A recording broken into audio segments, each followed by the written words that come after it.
කරන්න බැරි තරම් වැඩ ගොඩ ගැහිලාද? කරන කිසිම දෙයක් හරියන්නේ නැහැ කියලා හිතනවාද? කොච්චර වැඩ ගොඩ ගැහිලා තිබ්බත් කරගන්න කිසිම මොටිවේට් එකක් නැද්ද? මොන දේ කරත් හිතට කිසිම සතුටක් දැනෙන්නේ නැද්ද? ඇයි මටම මෙහෙම වෙන්නේ? හැමදාම ඔයාට හිතෙනව නේද? එහෙනම් අද වීඩියෝ එක ඔයාට ඔයාගේ ජීවිතය ඔයා හිතන විදිය වෙනස් කරලා අලුතෙන්ම පටන් ගන්න වටිනා ටිප් 7ක් අද මම මේ වීඩියෝ එකෙන් ඔයාලත් එක්ක කතා කරනවා. එහෙනම් අපි වැඩි වෙලා ගන්න නැතුව වීඩියෝ එකට යමු. මේ කතා කරන මොහොතේ ඔයාගේ ජීවිතේ මේ වෙද්දී යන්නේ ඩවුන් ට්‍රෙන්ඩ් එකකද? මේ වෙද්දී ඔයාගේ ජීවිතේ යන්නේ නෙගටිව් ඩවුන් ට්‍රෙන්ඩ් එකකද? එතනින් මූව් වෙලා පොසිටිව් ට්‍රෙන්ඩ් එකකට ඔයාගේ ජීවිතය අරගෙන යන්න මම හිතනවා මේ ටිප්ස් ඔයාගේ ජීවිතයට ගොඩාක් උදව් වෙයි කියලා. Tip number 1. දවස පටන් ගන්න විදිහ වෙනස් කරන්න. ඒ කියන්නේ මොකක්ද? සාමාන්‍ය ඔයා උදේම නැගිටිද්දී ඔයාගේ හිතට එන මනෝභාවය ඔයාගේ දවස තීරණය කරන්න ලොකු බලපෑමක් කරනවා. ඔයා අද දවස පටන් ගන්නෙම අයියෝ අද හොඳටම පරක්කු වෙලා. මම දැනටමත් පරක්කු වෙන්නේ. කොච්චර වැඩ ගොඩක් නම් කරගන්න තියනවද? මට මේ කිසි දෙයකට උදව් කරන්න කෙනෙක් නැහැනේ. හැමදාම වැඩ.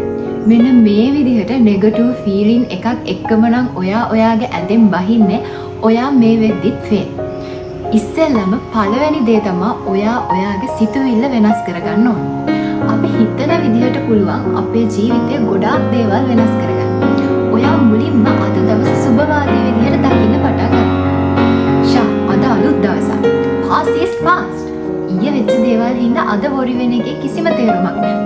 මොකද අපිට තියෙන හරිම පොඩි කාලයක්. මේ කාලය ඇතුළත අපි පුළුවන් තරම් පොසිටිව් දේවල්ම අපේ ජීවිතයට එකතු කරගන්න ඕන. ඉතින් ඔයා අද දවසේ හිතන්න ඕන අද හරිම ලස්සන දවසක්. මට අද වැඩ ගොඩක් කරගන්න තියෙනවා. මේ වැඩ ටික ඔක්කොම කරගන්න පුළුවන් වුණාට ගොඩාක් විශ්වයට ස්තුතියි. මේ වගේ පොසිටිව් දේවල් හිතලා ඔයා ඔයාගේ දවස පටන් ගන්න. ඔයාට ලොකු වෙනසක් දැක ගන්න පුළුවන් වේවි. Tip number 2. පොඩි ටාස්ක් තියාගන්න. ඒ කියන්නේ මොකක්ද? හුඟක් වෙලාවට අපිට කිසිම දෙයක් කරන්න බෑ කියන ෆීලිං එක දැනෙන්නේ අපිට කරගන්න බැරි තරම් වැඩ ගොඩක් එකතු වෙලා තියෙද්දි. මේ වගේ වර්ක් ස්ට්‍රෙස් එක වැඩි වෙන්න අපේ ටෙන්ෂන් ලෙවල් එකක් ගොඩක් වැඩි වෙනවා. එහෙම වෙද්දී අපිව තවත් මේ ස්ට්‍රෙස් වෙන වැඩවලින් අපිව ඈඩ් කරන එක තමයි වෙන්නේ. හැබැයි අපි දන්නේ මේකෙන් වෙන්නේ තවත් අපිට ටෙන්ෂන් එක එකතු වෙන එක කියලා. හරි මම පොඩි උදාහරණයක් ගන්නම්. ඔයා හිතන්න ඔයාට තව සතියකින් එක්සෑම් එකක් ලියන්න තියෙනවා. ඉතින් මේ එක්සෑම් එකට ඔයාට සබ්ජෙක්ට් 3ක් තියෙනවා. මේ සබ්ජෙක්ට් 3ෙම කිසිම දෙයක් කරලා නැහැ. ඉතින් මේක වල ලොකු වැඩක්, ඒ වගේම හිතට ලොකු බරක්. එතකොට ඔයා මේ වැඩේ ලොකු වැඩක් විදිහට දකින්න නැතුව පුංචි කොටස් වලට කඩා ගන්න. ඔයා එක සබ්ජෙක්ට් එකකට ફોකස් කරන්න. ඒ සබ්ජෙක්ට් එකේ ඔයා කරන්න ඕනේ ඉස්සෙල්ලාම තියරි බලනවා. ඊළඟට මම පාස් පේපර් ෆලෝ කරනවා. මේ වගේ මේ පාඩමේ තියරි ටික ඉස්සෙල්ලාම කවර් කරලා ඊට පස්සේ මම මේකේ පාස් පේපර් කරනවා. මේ විදිහට ඕගොල්ලන්ට පුළුවන් ටු ඩු ලිස්ට් එකක් හදාගන්න. හදාගෙන ඕගොල්ලන්ට පුළුවන් එකින් එක වැඩ කම්ප්ලීට් කරද්දී හරියක් දාගන්න. මෙන්න මේ හරියක් දාගන්න කියලා මම විශේෂයෙන්ම හයිලයිට් කරපු දේ ලොකු වැදගත්කමක් තියෙනවා. ඕගොල්ලෝ ලියා ගන්න වැඩ පිළිවෙලක හරි ගාන වැඩි වෙන්න ඕගොල්ලෝම තවත් වැඩ කරන්න මොටිවේට් වෙනවා. මේක අධ්‍යාපනයට විතරක් නෙමෙයි. ඕගොල්ලෝගේ ජොබ් එක කරන ස්ථානයේ ඕගොල්ලන්ට තියෙන වර්ක් ලෝඩ් එකක් බැලන්ස් කරගන්න. එතකොට ඔයාලා ගෙදරක ඉන්න ගෘහණියක් වෙන්න පුළුවන්.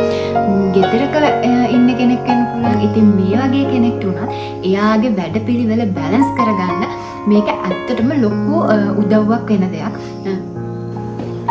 මේක හරිම ලේසි වැඩක්. ඕගොල්ලොන්ට තියෙන්නේ පුංචි කොළ කෑල්ලක් අරගෙන ඒකේ ඔයාලගේ තියෙන වැඩේ බෙදාගෙන ලියාගෙන ඔයාලා කම්ප්ලීට් කරන වැඩක් ගන්න හරි මාක් එක දාන්න. ඉතින් මේවා එකින් එක ඉවර කරද්දී ඔයාලටම තේරෙයි වෙනදට වඩා ඔයාලට මේ හරිය ගන්න තියෙන ආසාව වැඩි වෙනවා. එකින් එක ඉවර කරද්දී ඒ සතුට ඔයාලට ෆීල් වෙනවා. ඒ සතුටත් එක්ක ඔයගොල්ලෝ තවත් වැඩ කරන්න පුරුදු වෙනවා. ඒකත් එක්ක ඔයාලා දන්නේම නැතුව ඔයාලගේ තිබ්බ වර්ක් ලෝඩ් එක එන්න අඩු වෙනවා. එහෙනම් ඔයාලා මේ ටිප් එකත් ඔයාලගේ ජීවිතේට අද ඉඳන් එකතු කරගන්න අමතක කරන්න එපා. නම්බර් 3. මේක තමයි මම හිතන්නේ මේ අරමුණු අතර තියෙන වැදගත්ම අරමුණ. ඔයා ඔයාගේ අරමුණ මතක් කරගන්න ඕන. ඔයාගේ ජීවිතේ ඔයා මේ දේවල් කරන්නේ මොකක් වෙනුවෙන්ද? සමහර විට ඒ ඔයාගේ අම්මා තාත්තව සතුටින් තියන්න වෙන්න පුළුවන්. සමහර විට ඔයා ඔයාගේ ජීවිතේ සාර්ථක කරගන්න වෙන්න පුළුවන්. සමහර වෙලාවට ඔයා මේ යන්නේ ඔයාට ගොඩාක් වටින කාර් එකක් ගන්න එක එක්කෙනාගේ ගෝල්ස් වෙනස්. ඒක මගේ ගෝල් එක නෙමෙයි ඔයාගේ ගෝල් එක. ඔයාගේ ගෝල් එක නෙමෙයි තව කෙනෙක්ට තියෙන. එතකොට අපි අපේ අරමුණ හැමතිස්සෙම මතක් කරගන්න ඕනේ. අපි හුඟක් වැඩ කරන වෙලාවට ටෙන්ෂන් වෙන වෙලාවට මට මේ දේවල් එපා කියලා මට අතාරින්න හිතෙන වෙලාවක් තියෙනවා. ඒ හැම වෙලාවෙම ඇස් දෙක පියාගෙන මොහොතකට මතක් කරගන්න ඔයාගේ ලස්සන අරමුණ. ඒ ලස්සන අරමුණ ඇතුලේ මොහොතක් ජීවත් වෙන්න. ඒක ඔයාට මේ අතපසු වෙන වැඩේ ඔයාට නවත්තලා අතහැරලා දාන්න හිතන වැඩේ ආයෙ පටන් ගන්න හොඳ මොටිවේෂන් එකක් වෙනවා. මම කියනවට ඔයා ස්ට්‍රෙස් වෙන ඔයාට වැඩ අතාරින්න හිතන වෙලාවට ඔයාගේ ලස්සන අරමුණ මොහොතකට මතක් කරලා බලන්න. ඔයාට තේරෙයි මම මේ මොකද්ද කියන්නේ කියලා. Number 4. Golden friend කෙනෙක් හොයාගන්න. Golden friend ඔයාලා දන්නවද ඒ කවුද කියලා? Golden friend කෙනෙක් කියලා කියන්නේ අහේතුක කිසිම හේතුවක් නැතුව කිසිම වාසියක් බලාපොරොත්තුවක් නැතුව අපිව ආශ්‍රය කරන අපි කියන ඕන දෙයක් අහන් ඉන්න පුළුවන් අපිව අනවශ්‍ය විදිහට ජජ් කරන්න නැති පර්සන් කෙනෙක්ට තමයි අපි කියන්නේ golden friend කෙනෙක් කියලා. මේ golden friend ඔයාගේ යාළුවෙක්ම වෙන්න ඕනේ. සමහර විට මෙයා ඔයාගේ අම්මා වෙන්න පුළුවන්, තාත්තා වෙන්න පුළුවන්, සහෝදරයා වෙන්න පුළුවන්, boyfriend girlfriend වෙන්න පුළුවන්, husband and wife වෙන්න පුළුවන්. ඕනම කෙනෙක්ට golden friend කෙනෙක් වෙන්න පුළුවන්. හැබැයි මෙයාගේ තියෙන විශේෂත්වය තමයි ඔයා ටෙන්ෂන් වෙලා ඉද්දි, ඔයා මොකක් හරි පීඩනයක ඉද්දි, කරදරයක ඉද්දි, ඔයා එයාට කෝල් එකක් අරන්, ඔයා එයාව මීට් වෙලා ඔයාගේ ප්‍රශ්න කිව්වට පස්සේ එයා ගාව ඔයාගේ ප්‍රශ්නෙට සොලියුෂන් එකක් තියෙන්න ඕනේ. එහෙම නැතුව එයාත් ඔයා එක්ක එකතු වෙලා හැමතිස්සෙම ඔයා ඉන්න කරදරයක නම් එයාත් ඒ කරදරේටම පයින්නවනේ. ඔයා ඉන්න දුකට නම් එයාත් ඔයත් එක්ක අඬන කෙනා golden friend වෙන්නේ නැහැ. හරි. ඔයාගේ දුකේදී දුක් වෙන්න ඕනේ තමයි. ඒක මම පිළිගන්නවා. හැබැයි එයා ගාව ඔයාට ඔය දුකෙන් මිදෙන්න ඕනේ ටිප්ස් අනිවාර්යයෙන්ම තියෙන්න ඕනේ. මේ වගේ කෙනෙක් ඔයාගේ ජීවිතේ ඉන්නවා නම් ඔයාට තියෙන ගොඩාක් ටෙන්ෂන් වෙන තැන්වලදී ඔයාට ජීවිතේ අතාරින්න මේක හරි කරදරයක් මොකටද අපි මෙච්චර මහන්සි වෙන්නේ මෙන්න මේ වගේ දේවල් හිතන නෙගටිව් ෆීලිංස් ඔයාගේ හිතට දැනෙන වෙලාවල් වලදී මේ වගේ කෙනෙක්ගෙන් ඔයාගේ ජීවිතේට ඇත්තටම ලොකු ආශිර්වාදයක් එකතු කරගන්න පුළුවන්. ඉතින් එහෙම කෙනෙක්ව ඔයා හොයාගන්න පුරුදු වෙන්න. හැමෝමත් එක්ක ඔයාගේ ජීවිතයේ දේවල් බෙදා ගන්න හදන්න එපා. මොකද අපි වටේ ඉන්න හැමෝම අපිට golden friends ලා වෙන්නේ නැහැ. එතකොට ඔයගොල්ලෝ හැමතිස්සෙම මේ වගේ කෙනෙක් ඔයාගේ ජීවිතේ ඉන්නවා නම් ඒක වඩා ලොකු ආශිර්වාදයක්. ඒ හින්දා ඔයාගේ ජීවිතේට golden friend කෙනෙක් හොයාගන්න එකතු කරගන්න පටන් ගන්න. Tips number 5. ඔයාගේ වටපිටාව වෙනස් කරගන්න. වටපිටාව වෙනස් කරගන්න? ඒ මොකද්ද? ඔයාගේ වටපිටාව වෙනස් කරගන්න කියලා මම අදහස් කරේ ඔයා ආශ්‍රය කරන සමාජ වෙනස් කරගන්න කියන එක. ඒ කියන්නේ අපි පොඩ්ඩක් මේ ගැන කතා කරන්න ඕන දෙයක්. ඔයා වටේටම ඉන්න නෙගටිව් ෆීලිංස් තියෙන මිනිස්සු නම් ඔයා දවසේ වැඩිපුරම වෙලාවක් ආශ්‍රය කරන්නේ මට බෑ, මට නෑ, ඔයාට ඕක බෑ, මම ලස්සන නෑ. අන්න ඒ වගේ හැමතිස්සෙම නෙගටිව් දේවල් හිතන අය අරයට අපිට වඩා තියෙනවා, අරයා තමයි හැමතිස්සෙම දක්ෂ. මෙන්න මේ වගේ දේවල් හිතන මිනිස්සු ගොඩක් නම් ඔයා වටේ ඉන්නේ. ඔයා දන්නේවත් නැතුව නෙගටිව් ෆීලිං ගොඩාක් ඔයාගේ වටේට එකතු වෙනවා. ඔයාගේ ගෙදරදී උනත් මේක පිටට යන්න ඕනේ නැහැ. ඔයාගේ ගෙදරදී උනත් නිතරම ඇහෙන්නේ ඔයාගේ ගෙදර අය කියනවා නම් අයියෝ අපේ ගෙදරට සල්ලි යන විදිහක් නැහැ. යන එක විතරයි වෙන්නේ. මේ ගෙදර කිසිම සතුටක් නැහැ. මෙන්න මේ වගේ දේවල් නම් නිතරම ඔයාගේ ගෙදර ඇහෙන්නේ. ඔයා බලන්න ඔයාලා ගෙදර කොච්චර ප්‍රශ්න ගොඩක් ඇද්ද? කවදාවත් එන දෙයක් නැහැ කියලා ඔයාට මුණක් තේරෙන්න පුළුවන්. මෙන්න මේ වගේ මුලින්ම අපි අපේ වටපිටාව වෙනස් කරගන්න ඕනේ. ගෙදර නම් ඉන්න ඔයාලට ගෙදර අයත් එක්ක මේ දේවල් කතා කරන්න පුළුවන්. අපි මෙහෙම හිතන්න හොඳ නැහැ. එතකොට දැන් මෙච්චර කාලයක් අපි මෙහෙම හිතුවා කියලා අපිට හොඳක් උනේ නැහැ. එතකොට මෙතන මොකක් හරි අවුලක් තියෙනවා. මේ වගේ දේවල් වලට ගෙදර අයත් එක්ක කතා කරන්න පුළුවන්. මොකද අපිට ගෙදර අයින් ඈත් වෙන්න බෑනේ. එතකොට ඔයාලගේ වටපිටාව ඉන්න අය එතකොට ඔයාලා යාළුවෝ කියලා ගොඩාක් අය යාළුවෝ කියලා ආශ්‍රය කරන්නේ දන්නතුව තමන්ට ලොකුම නරක ඉෆෙක්ට් ගෙන දෙන අපි කිව්වොත් විස බීජ කියලා. ඒ වගේ අය තමයි තමන් ළඟින්ම වටේ තියන් ඉන්නේ හොඳම පිරිස කියලා. හැබැයි ඔයාලා දන්නේ නැහැ ඔයාලට ඒකෙන් වෙන වැරදි බලපෑම් මොකක්ද කියලා. මම පොඩි උදාහරණයක් කියන්නම්. A level exam වගේ exam එකක් හිතමුකෝ. එක එකටම ඉන්න යාළුවන්ගේ රිසල්ට් ගොඩක් වෙලාවට එක වගේ රිසල්ට් වෙනවා ඔයගොල්ලෝ නෝට් කරලා තියෙනවා. මගේ පර්සනලි මගේ රිසල්ට්ස් එකයි මගේ යාළුවගේ රිසල්ට්ස් එකයි එකම වුණා. ඒ කියන්නේ මේ අපි දෙන්න කොපි කරලවත් බලාගෙන ලියලවත් නෙමෙයි. එකට ඉන්න අයගේ වැඩ කරන විදිහ එක වගේ වෙනවා. එකට ඉන්න අයගේ ඒගොල්ලෝගේ සිතුවිලි එක වගේ වෙනවා. ළඟින් ආශ්‍රය කරන අයගේ දේවල් අපිට ආරෝපණය වෙනවා. තවත් එක එක්ස්පීරියන්ස් එකක් කියන්න. වැඩ කරන්නෙම නැති ළමයෙක් වැඩ ගොඩාක් කරන ළමයි සෙට් එකකට දාලා බැලුවොත් එම ඔයාලට ටික දවසකින් එයාගේ ප්‍රගතිය දැක ගන්න පුළුවන්. මොකද එයා ආශ්‍රය කරන සමාජ වෙනස් වෙන එක. ඕකේ අනිත් පැත්තත් ඒ විදිහම තමයි. ඉතින් ඒ හින්දා මම මේ පුංචි සරලම උදාහරණ ගත්තේ මේව ඔයගොල්ලන්ට ඔයගොල්ලන්ගේ ජීවිතයට ඇප්ලයි කරගන්න පුළුවන් වර්ක් කරන තැනකට උනත් ඔයගොල්ලෝ ෆැමිලි එකට ඇප්ලයි කරගන්න පුළුවන්. මෙන්න මේ වගේ ඔයගොල්ලෝ ආශ්‍රය කරන වටපිටාවෙන් ඔයාලට ලොකු බලපෑමක් තියෙනවා. ඒ නිසා ඔයාලා හැම දෙනාම ලිමිට් එකක් තියාගෙන ආශ්‍රය කරන්න පුරුදු වෙන්න. එතකොට ඒ ලිමිට් එක ඇතුලේ ඔයගොල්ලන්ට පුළුවන් මම කියන්නේ මිනිස්සුත් එක්ක තරහ වෙන්න කියලා. අපි හැමෝම ලිමිට් එකක් ඇතුව ආශ්‍රය කරගන්න ඕනේ. හැබැයි අපි පර්සනලි අපේ දේවල් බෙදා ගන්න අපි අපේ ජීවිතේ ලංම කරගෙන ඉන්න මිනිස්සු තෝර බේරගෙන අපේ ජීවිතේට ලං කරගන්න ඕනේ.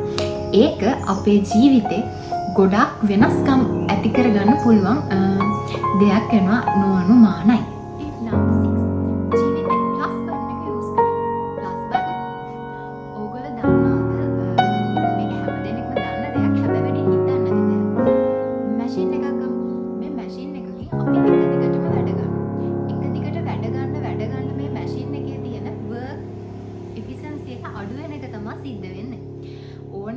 අපි හරියට නඩත්තු කරන්න නැති වෙද්දි මේන්ටේන් කරන්න නැති වෙද්දි ඒකට ඕනේ නිදහස විවේකයේ ඒ විදිහට දෙන්න නැති ඒකෙන් වැඩ ගන්න පුළුවන් ප්‍රමාණය අඩු වෙනවා.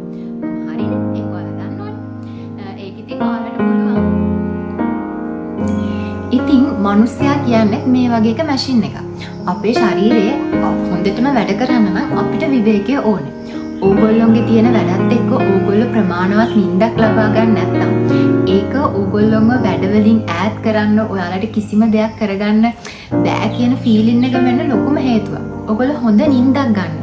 ඒ වගේම ඔයාගේ මනසට සතුට හිතෙන දේවල්.